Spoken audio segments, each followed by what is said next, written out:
Okay. Hello. Hello. Yeah. Hello. I think we're all here. There aren't many of us. Yeah. I think that's it.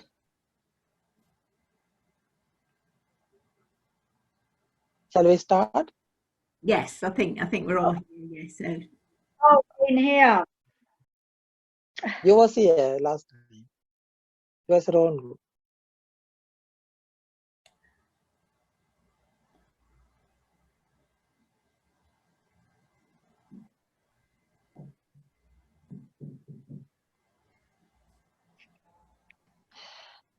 Hello, and I am Venerable Mangala. So my name is Mangala. My surname is Makure Mangala. Makure is my village name where I was born. I am from Sri Lanka. And I normally, you know that I'm from Sri Lanka, and normally, you know that Asian countries, we have a big family. And more than 5, 6, 7 children in the one family. It's more than, sometimes some family has more than 7, 8 family, children in their family.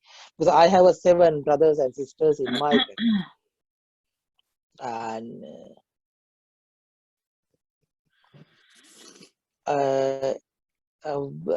when I was 14 years old, and especially for my father asked me, would you like to become a monk?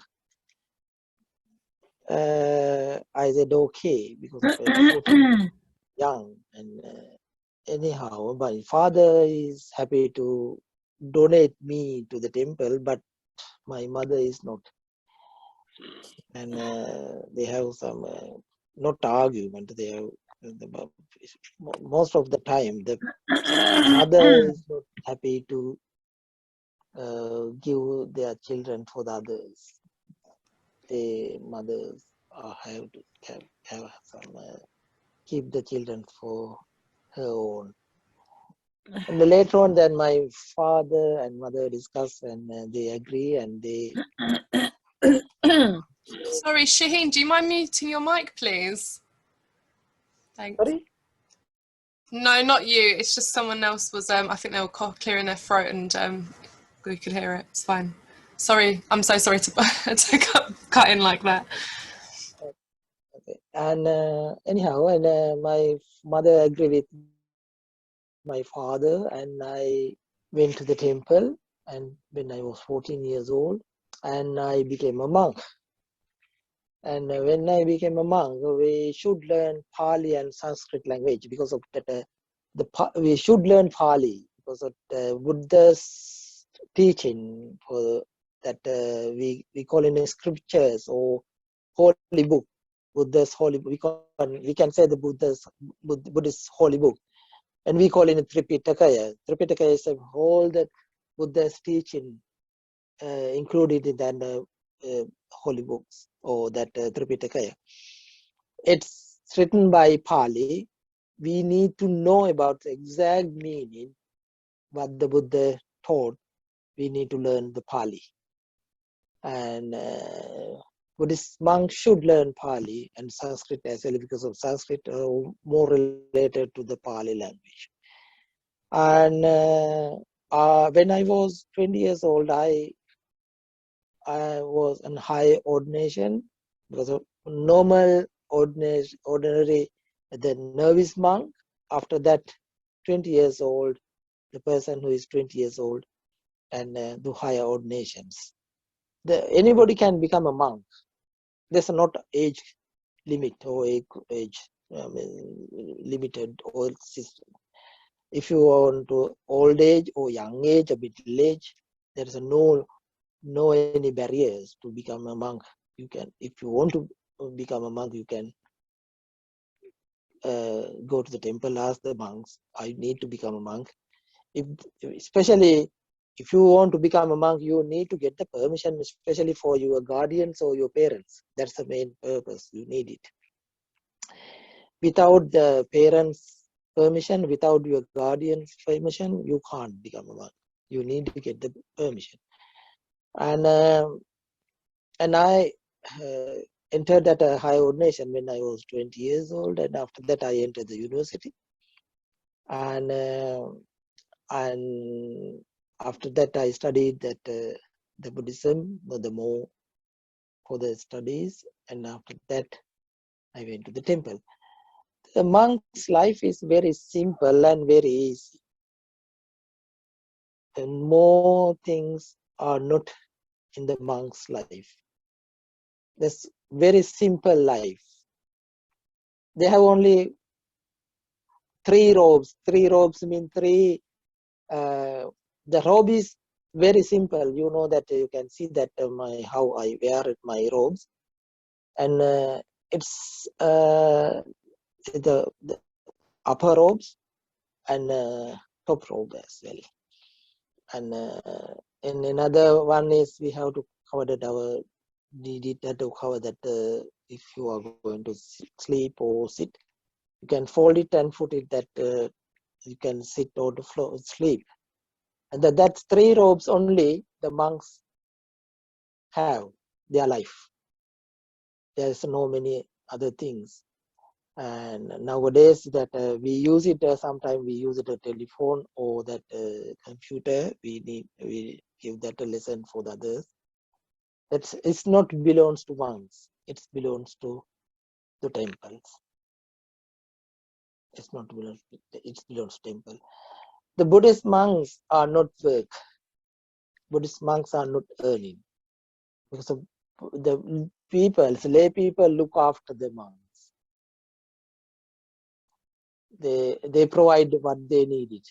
The lay people provide all the Buddhist monks what they needed. They supply their food, they supply the other rest of the things as well. And Buddhist monks, they do not cook, they do not prepare for their the food. The lay people provide their food to the temples. Yeah. And the lay people, they practice day-to-day life for the 5 precepts, but Buddhist monks are not practice the 5. They practice the day 226 precepts. They are practice their day-to-day life. And Buddhist monks stay in the temple. They are not stay in the house or other places. Where is the temples? Buddhist monks should stay in the temples. They are stay in the temples. That monks and nuns are not stay in the one roof. They are separate roof. Monks in the one roof, and the one temple. The nuns are in the another the temples. They are not stay in the one roof, one temples. They can't. Buddhist monks are not married. They are away from the family life, and their life is a very simple life. They are very, very simple life. They practice the Buddha's teaching and to cultivate their mind. Because of Buddhism, we believe rebecoming or rebirth. And monks and lay people practice the Buddha's teaching to stop that rebecoming or rebirth. To practicing Buddha's teaching to cultivate our mind to how we stop our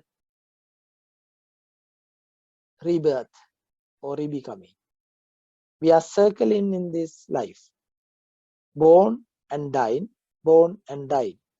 because of what we doing for our life, good and bad. We call it karma. Karma is our life to how we are going on, the good place or bad place. The karma is what we done it or what we did it. It will come to you Nobody give it to you that punishment. You are the person to that all the punishment to get it your life. It's karmic theory we Buddhists believe in, it's Hinduism.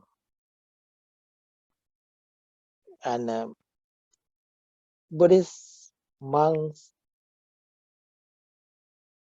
is very, very easy life. Very, very easy life. And you know that you can see that Buddhist monks in front of you that shave our hair. There's no any craving in there when you shave. And the robe is not value. There's no any value in that our robes. And very simple to make it. There's no fashion, any fashionable in there. And the Buddhist monk's life. And not many things in there to attach for their life. We try our best always to detach everything. We are here means we are circling or we are rebecoming means we are craving our life. We try our best to decrease our life. Why we are here means craving and hatred and delusions.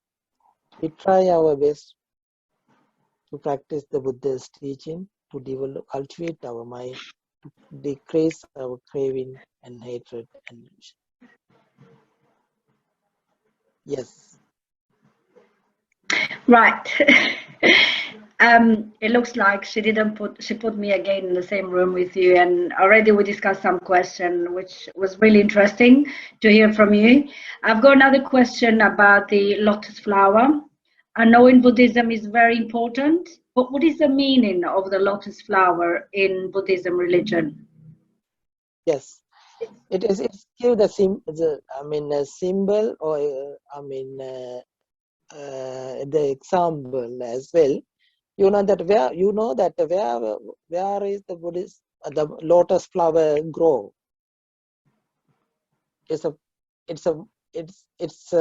Water? water. Yeah.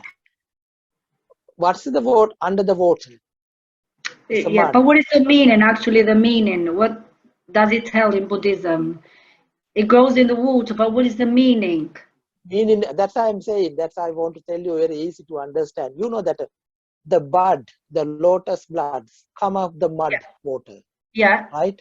It's come through that mud water through that water and blossom in open space. Okay. Right? Buddha was born is this life in a human life as a human, this normal life. Okay. Right? Buddha is not touched this world. The Prince Siddhartha was not touched with this world. He was appear in as a Buddha. It's not touched that mud, not touched that water. I understand.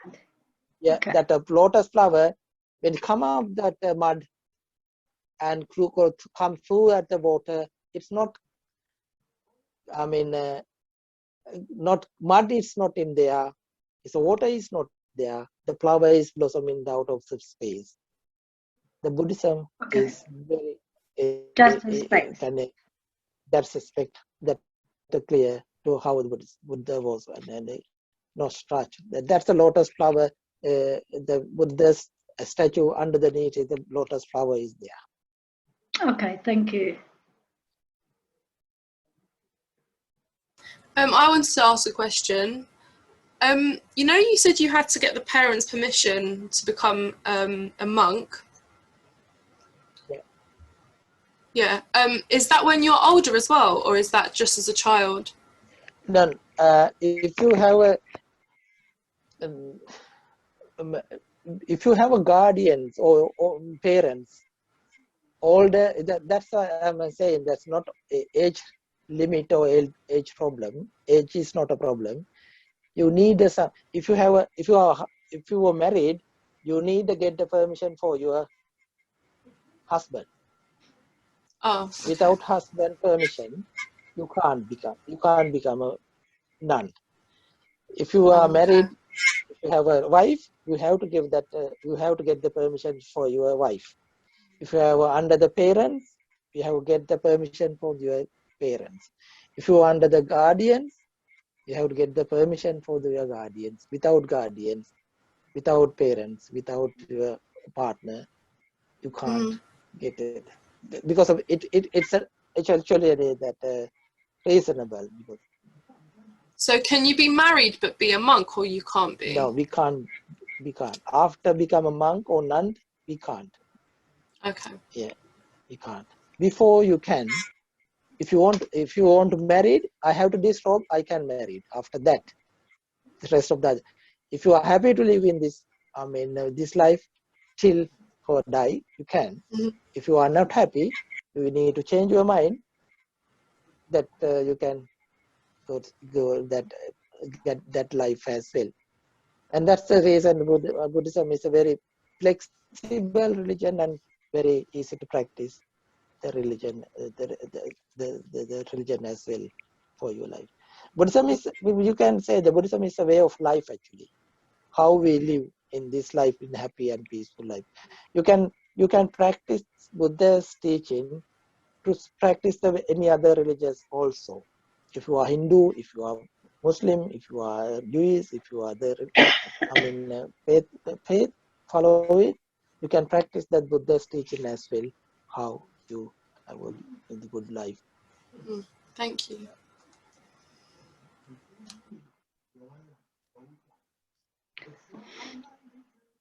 Any other questions?